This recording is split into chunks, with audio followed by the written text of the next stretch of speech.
is the Andu Kedei Show. Welcome to another episode of the show, of the podcast, another hybrid episode. Maybe not so much hybrid, so I want to talk really quick about tennis and the news of the release of the ATP 2021 calendar, at least the first 2 or 3 months. And then I want to talk about Giannis signing the supermax in Milwaukee, and not necessarily what is new with Harden, but what can possibly happen with him. So let's get right into it. This feels weird. So the season starts in United States. So this is just ATP. The WTA calendar has not been released yet. But at the ATP level, they are starting in Delray Beach, a 250 event in January, from 5 to 13 of January. Same week, 250 event in Antalya. Okay, then the Australian Open qualifying are going to be played in Doha for men, and what I understood, in Dubai for women. So this is new. Qualifiers for an event played not even on a different country, but on a different continent. We'll see how that turns out. And then from 31 of January to 6 of February, we will have Melbourne 1 and Melbourne 2, which I think one of them is supposed to replace Adelaide, which was a first-time event last season, and the other one should also replace Brisbane, or I don't know. But this was an old news actually, that all the tennis events that were going to happen in all of Australia this season are actually going all to happen in Melbourne. So Melbourne is the standard location for Adelaide, ATP Cup, and whatever means Melbourne 2, because it's Melbourne 1 and Melbourne 2 in the same week. Same 250 events. So I don't know if any of the top 10 players will be here. What I don't like at all is the schedule of the ATP Cup. Now, I understood, I read that it is going to be a shorter ATP Cup. I don't know yet the format. I don't know if it has been released, the official format. But it says that it will be from 1st of February to 5. So, last year, when the first ever edition of the ATP Cup, which I thought was a phenomenal success, was from 30th of December 2019 to the 12th of January. So almost a 2-week event. It was group stage where each country played 3 times. 3 other countries, quarterfinals, semifinals, finals. And it were all in different locations. Now it's a 5-day event in the same location, the Melbourne Park. And I have my eyebrows raised, like, how? Why? What? This was an event kind of the Davis Cup for the ATP, if you don't know. Yeah, it had a lot of criticism last year. And understandably so, it was a first-time event. But overall, I think it was a success. And I think it was a success. Yes, the fact that all the good players, maybe except for Federer and Wawrinka, so Swiss was not there as a country. But not Djokovic was, Nadal was, Bautista Agut was, Shapovalov was. A lot of good players were there. And I think this is one of the main reasons that made this such a successful event. And now, so it's 1st of February to 5 of February. Yeah, 5 days. There is a 3-day break between the end of the ATP Cup and the start of the Australian Open. And this got me thinking, will Djokovic play again? Will Nadal play again? So it is already known that these guys are older, yeah? Djokovic is 33, Nadal is 34. They are still the best players in the ATP, but they are not playing as much as a Denis Shapovalov, for example, or as an Andrei Rublev. Both of these players came into the top 10 rankings this season. So they're not bad players, but they are younger players. So this is why I don't know if we will see those guys there. And if none of the elite players will be there, I don't know about the success of the event. Because, yeah, okay, the Australian Open starts 8th with the first round. Even if they don't play on the 8th, then they play on the 9th. Let's figure, it's a short break. And yeah, maybe they play less games, less matches in the ATP Cup due to the new format, because I suppose it's going to be a new format. But even though I don't know if they will play both ATP Cup and Australian Open, because obviously, talking to just Nadal and Djokovic, because, yeah, we'll get into Federer a little bit later. Nadal and Djokovic, I don't know if they will play both. They played in the final of the ATP Cup last season. But as I said, last season it was a 1 week break. Maybe even more, I think something like 10 days. Between the end of the ATP Cup and the start of the Australian Open. This is why probably they played. And I don't know.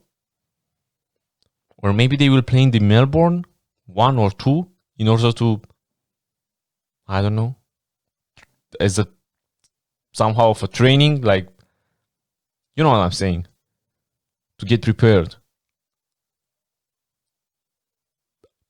I don't know. I think it's fascinating for me. Yeah, so these are the first 7 weeks of the ATP Tour calendar, and we already, I think, got confirmation that the Indian Wells is not going to be played this season because of how Australian Open literally said, nah, we're playing on whenever we want. It's going to be 21 February. So yeah, Indian Wells, I don't give a damn about your plans.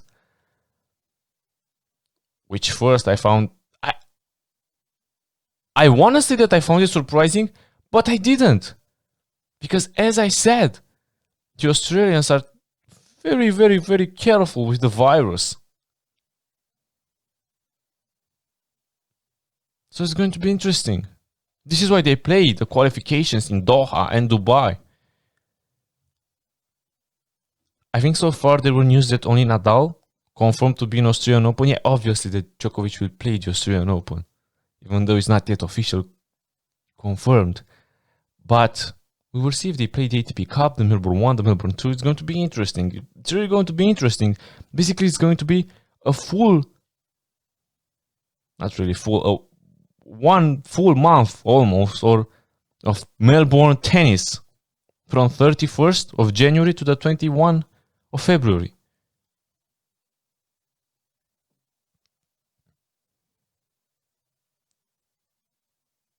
Or wait, no.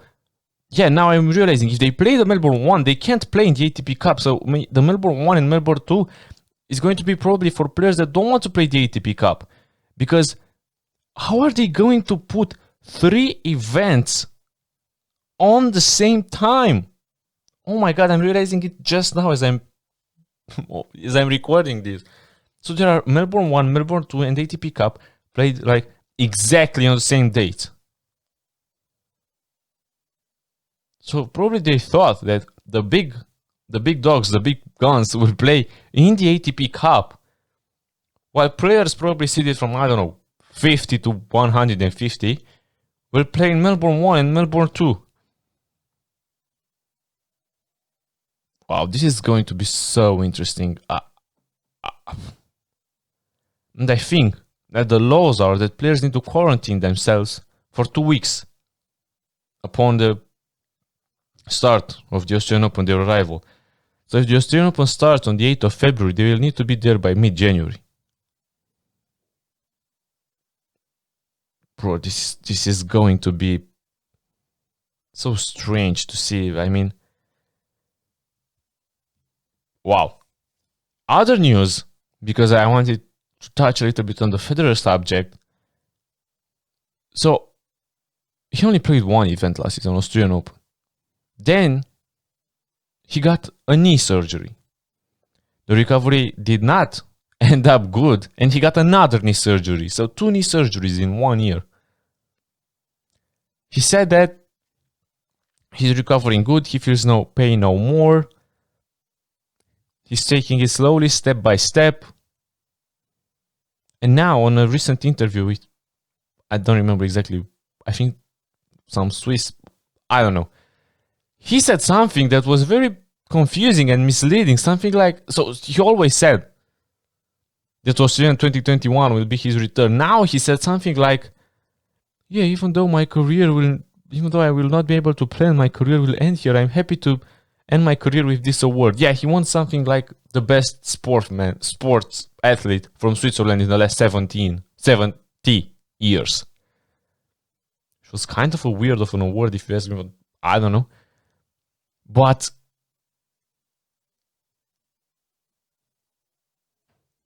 that was a statement that was really confusing. I mean, what is that even supposed to mean? That you're not recovering well? That you are still feeling pain in your knee when you are playing? That you will retire out of the blue just like that? So I really hope that was some fluky statement. It got me really confused and really thinking about, what if we'll never see Federer again on a playing court? On a tennis court. I mean, at the professional level, obviously. And that got me pretty upset. And devastated. Can you imagine that? Like, out of the blue, just like that, boom, I'm retiring. I can't play anymore. My knee hurts so bad. That would be not a farewell tour, but at least, I don't know, a farewell tournament. I mean, so many people see him as the best player of all time, and rightfully so. He almost has the most tournaments. He only trails Jimmy Connors, and he's close to that. He has the most Grand Slams.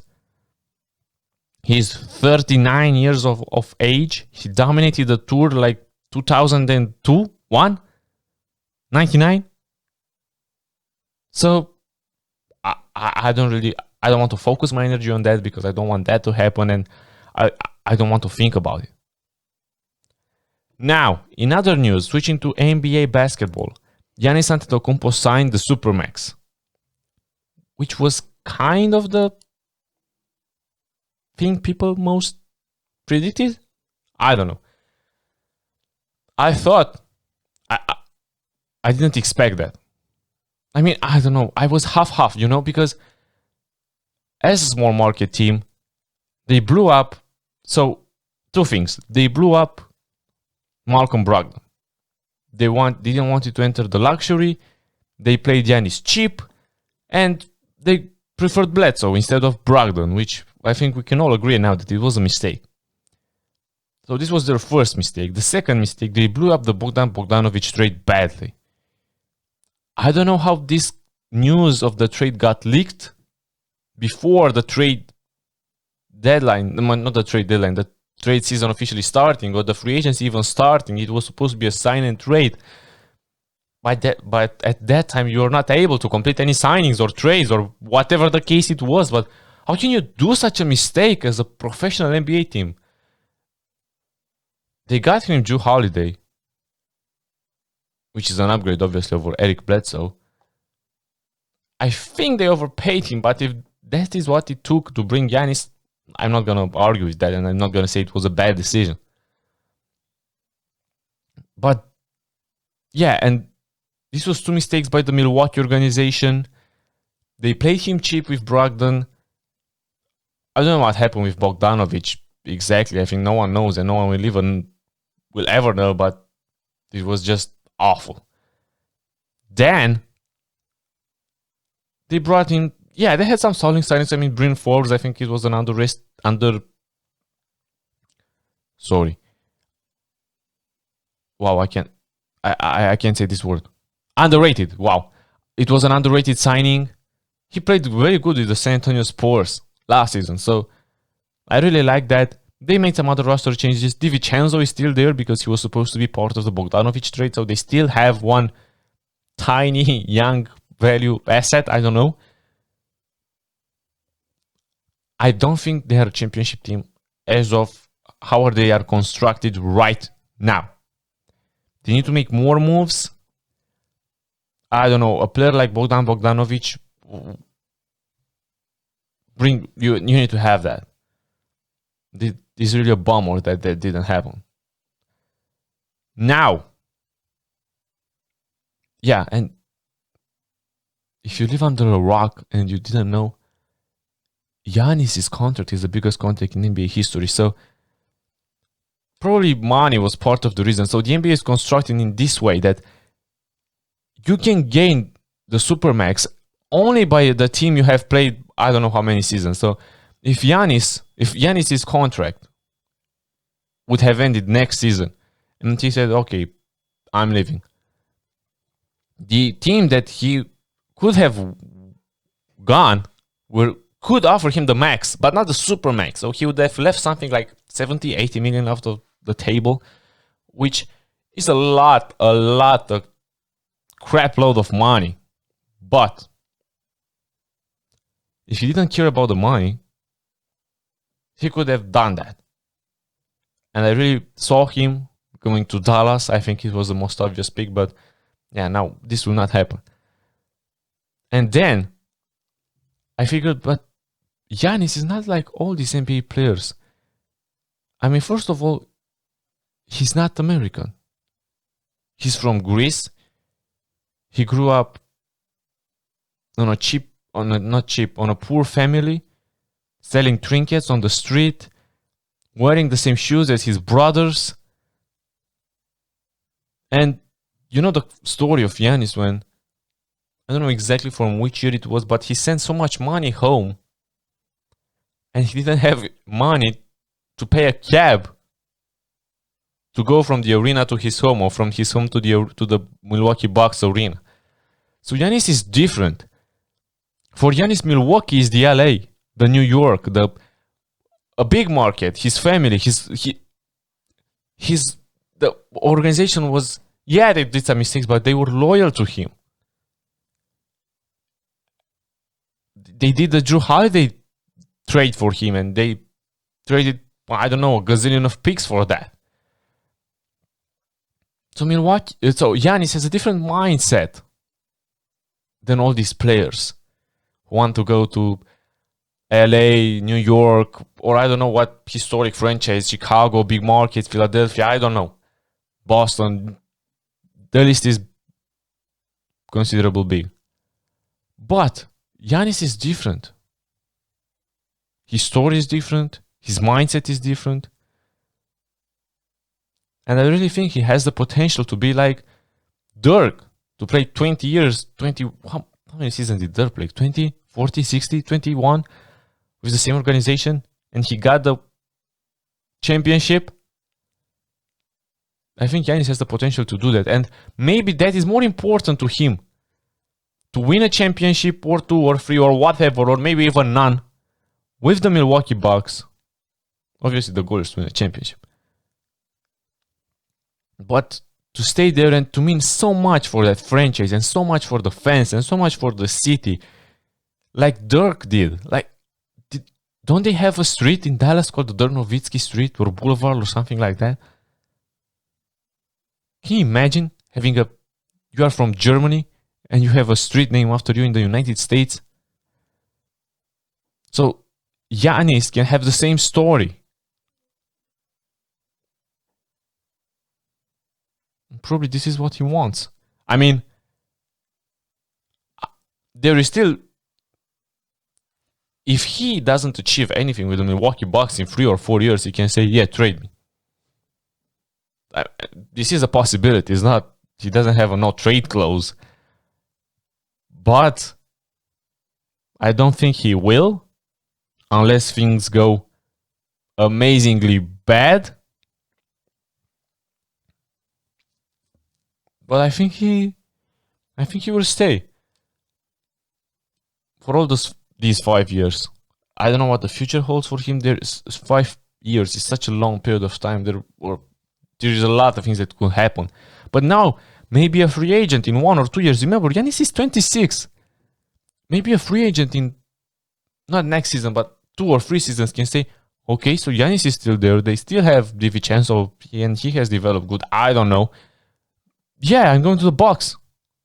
I think this was one of the biggest moments in the Bucks organization from, I don't know, when Kareem and the Big O got the championship in 70 something. I don't remember exactly the year. So this was a huge thing for Giannis. Congratulations on him. He deserves that. He's the 2-time back-to-back MVP, Defensive Player of the Year. The work that he has put in since he came into this league. If you don't know, please Google it. Search Giannis Antetokounmpo in his first year in the NBA and compare it to how he looks now, because it's ridiculous. It looks like he has been in actually a chemical lab. So yeah, this is what I wanted to say about Giannis. And now, with Giannis signing the supermax, Paul George got his extension, LeBron got his extension, AD got an extension.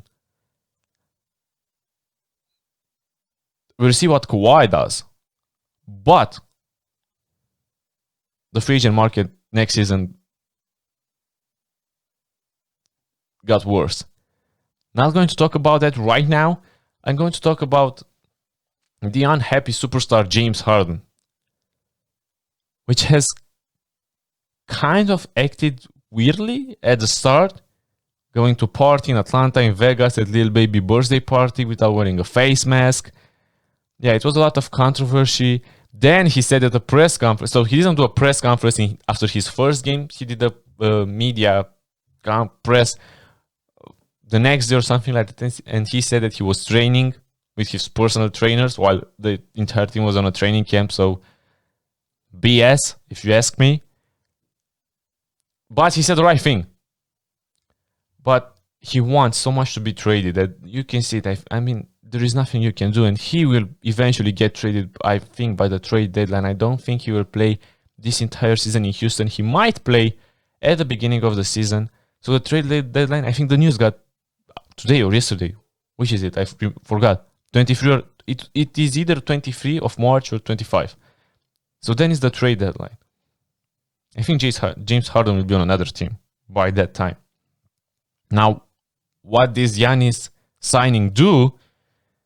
I think the market for James Harden got heated up. And what I want to do now is try to think of some contenders that could trade and use Harden to win a championship. So let's start with the most knowable, let's say, the ones that Harden expressed his desire to go to one of those teams, Brooklyn and Philadelphia. And I really don't think it's a coincidence that in Brooklyn there is Mike D'Antoni and in Philadelphia there is Daryl Morey, but yeah, I don't believe in coincidences like that. So, comparing the packages, it's going to be something like Dinwiddie, LeVert, Allen, and picks if it's Brooklyn. And if it's Philly, it's going to be Simmons, and I don't know if there are going to be any picks, or Simmons and Tybalt and one pick. I don't know. For me, as the Houston Rockets organization, I'm taking the Philadelphia offer. Like 100%, not even thinking about it. If these are my two options, what am I even thinking? Ben Simmons has the potential to be an MVP on this league, a perennial all-star, a finals MVP maybe someday. His passing is off the charts, his defensive amazing. Yeah, he doesn't shoot, which contradicts, like, it's a 180 switch of the style the Rockets played in the last seasons.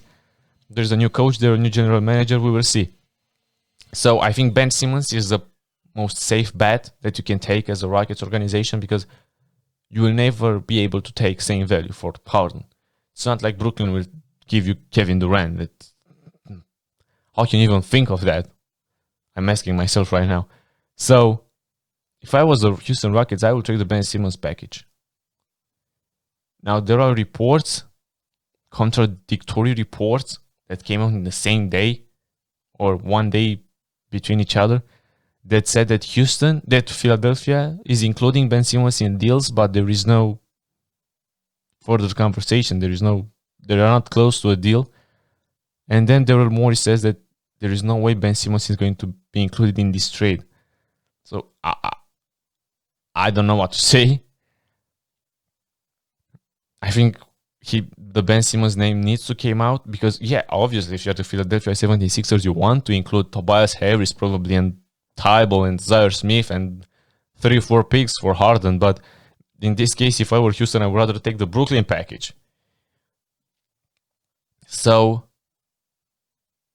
these are the first 2 teams that came out. Then, now, I think it's very interesting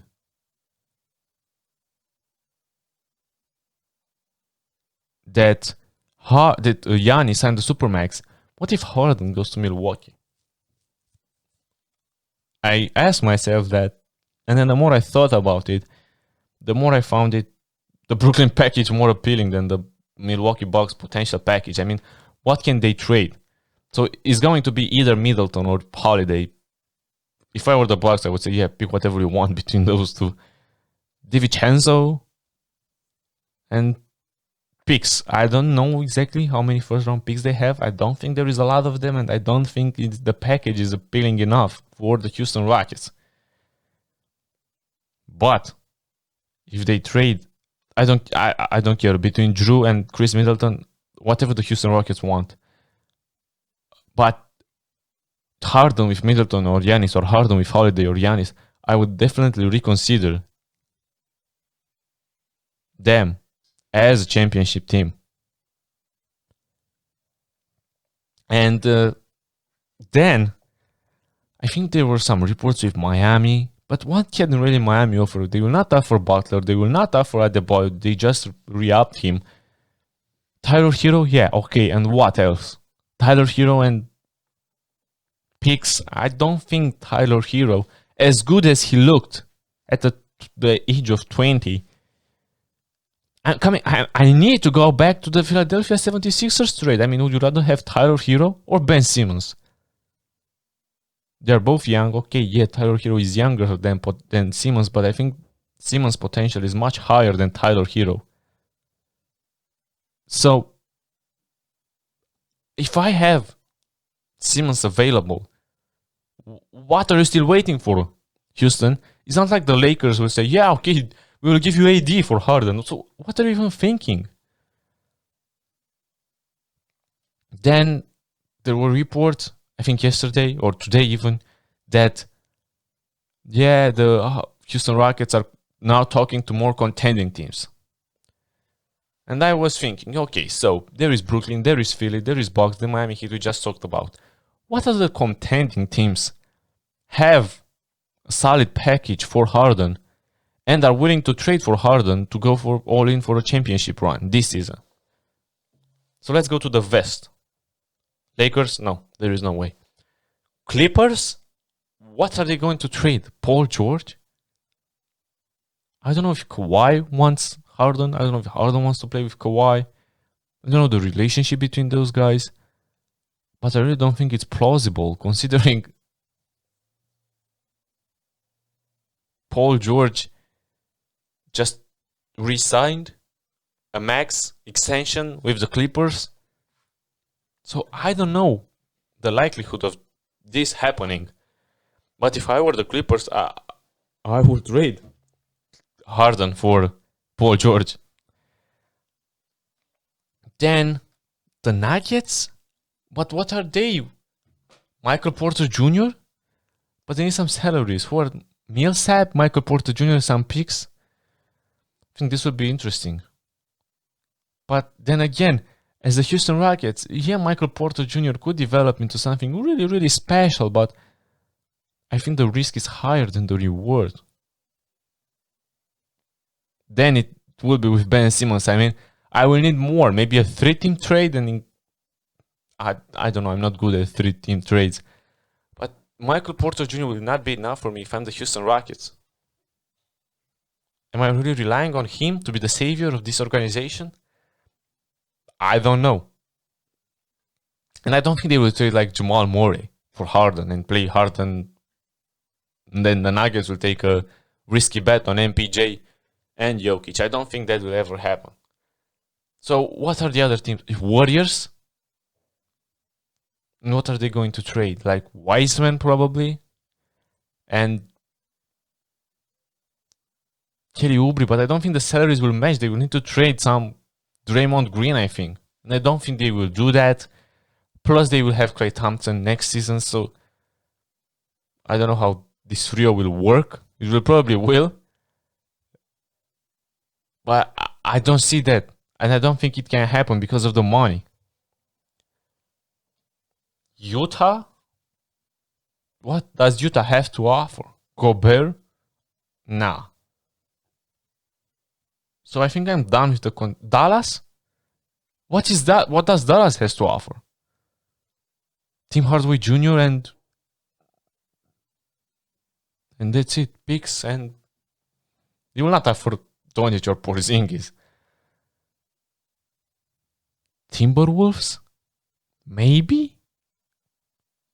With Towns and Russell? I don't think the James Harden will want to play there. So I think I'm done with the contenders in the West. I can't think of anyone. Let's go to the East. So I already talked about Miami. I already talked about 4 teams. So what teams are left? The Boston Celtics. What are they going to trade? Jaylen Brown and picks, and Harden will play with Kemba and Tatum. So Kemba needs the ball. Harden needs the ball. And Tatum, Tatum plays off ball, but he's the second dribbler of that team besides Kemba. And I think he has a pretty high usage rate. So how is that going to work ever? Or trade Kemba? If I'm the Rockets, I would ask for Brown. If I'm the Rockets, I would obviously ask for Tatum, but I don't think that will ever happen. So I was, Indiana? No. Wizards? No. Who are those contenders that the Rockets have talks with? I mean, yeah, they can have talks with any team in the entire league, but if I'm the Houston Rockets, Ben Simmons is the most clear package for me. And if it is offered, obviously, because if they offer me Tobias Harris and something like that, I don't know, I might go orientate to Brooklyn or the team that has the most picks. Sacramento, and I get Bagley? No, I mean, I did this exercise, I thought about those teams, and I still think that the Ben Simmons trade is the most appealing to me, as if I were the Houston Rockets organization.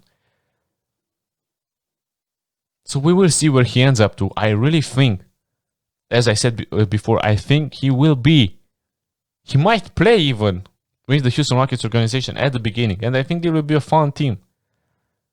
With Wall, Harden, and Cousins coming back, Wall and Cousins. I don't think they're a championship team, and obviously Harden wants to win a championship because his windows is getting tighter and close to an end. So we will see how the story develops. I'm really interested and curious to see if I will take my phone into the hands and see James Harden trade to Atlanta or some place like that. I would have been shocked. But this was the episode today. Thank you guys so much for listening to me. Don't forget to follow if you are listening on Spotify, and subscribe and leave a comment with where you think Harden will end up if you're listening on YouTube. Stay safe, take care of yourself, and peace!